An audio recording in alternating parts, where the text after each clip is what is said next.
ছাত্র উপদেষ্টা আমাদের জাতীয় নাগরিক পার্টির কেউ নয়, কিন্তু তারা গণ অভ্যুত্থানের প্রতিনিধি। গণ অভ্যুত্থানকে শক্তিশালী করতে, গণ অভ্যুত্থানের আকাঙ্ক্ষা বাস্তবায়নে তারা অন্তর্বর্তী সরকারে রয়েছে। এই সন্ত্রাস চাঁদাবাজ মুক্ত একটি বাংলাদেশের দাবিতে আমাদেরকে এখনো রাজপথে নামতে হচ্ছে। গণ অভ্যুত্থানের বিরুদ্ধে যে কোনো ষড়যন্ত্রকে নরসিংদীবাসী রুখে দেবে। আমরা দেখেছি এক বছরে নানা ষড়যন্ত্র হয়েছে, নানাভাবে বাধাগ্রস্ত করা হয়েছে। সংস্কার কার্যক্রমকে এগিয়ে নিয়ে যেতে দেওয়া হয়নি, নতুন সংবিধানকে প্রতিষ্ঠা করতে দেওয়া হয়নি, ফ্যাসিস্টের রাষ্ট্রপতি চুপ্পুকে অপসারণ করতে দেওয়া হয়নি, আমাদের ঘোষণাপত্র দেওয়া হয় নাই, আমরা এই কিছুই বলি নাই, আমরা কোনো দাবি থেকেই সরে আসি নাই। আমরা সংগঠিত হচ্ছি, আমরা সংগঠিত হয়ে আবারও আপনাদের এই দাবি আদায় করে ছাড়বো। এই সন্ত্রাস চাঁদাবাজ মুক্ত একটি বাংলাদেশের দাবিতে আমাদেরকে এখনো রাজপথে নামতে হচ্ছে।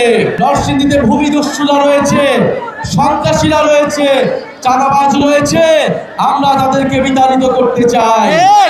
আপনারা নরসিংদীতে জাতীয় নাগরিক পার্টিকে শক্তিশালী করুন, গণ অভ্যুত্থানের অন্যতম শক্তিশালী দুর্গ হিসেবে নরসিংদীকে গড়ে তুলুন।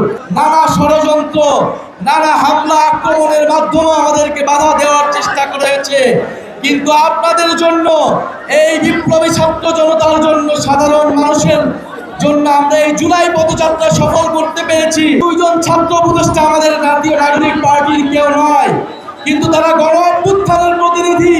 গণ অভ্যুত্থানকে শক্তিশালী করতে, গণ অভ্যুত্থানের আকাঙ্ক্ষা বাস্তবায়নে তারা অন্তর্বর্তী সরকারে রয়েছে।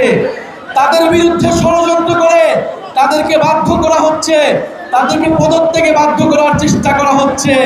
এই সকল ষড়যন্ত্রকে আপনারা রুখে দিবেন। গণ অভ্যুত্থানের বিরুদ্ধে যে কোনো ষড়যন্ত্রকে নরসিংদীবাসী রুখে দেবে। প্রিয় নরসিংদীবাসী, আমরা ৩রা আগস্ট শহীদ মিনারে জড়ো হব। আমরা বিশ্বাস করি শুধু নরসিংদীবাসী আসলেই আমরা শহীদ মিনার থেকে আমাদের দাবি আদায় করে ছাড়তে পারব। শুধু নরসিংদী, নারায়ণগঞ্জ, গাজীপুরবাসী আসলেই ঢাকা ভরাট হয়ে যাবে। প্রিয় নরসিংদীবাসী, আমরা আপনাদের নরসিংদী এলাকার উন্নয়নের জন্য কাজ করতে চাই, নরসিংদীকে শিল্পোন্নত হিসেবে গড়ে তুলতে চাই।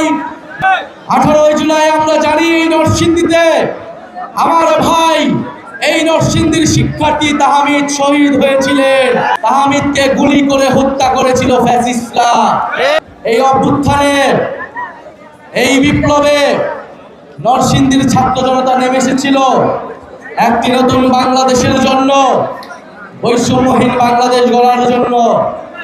1 বছর পরেও আমরা দেশ গড়তে জুলাই পদযাত্রায় একই দাবি নিয়ে নেমেছি।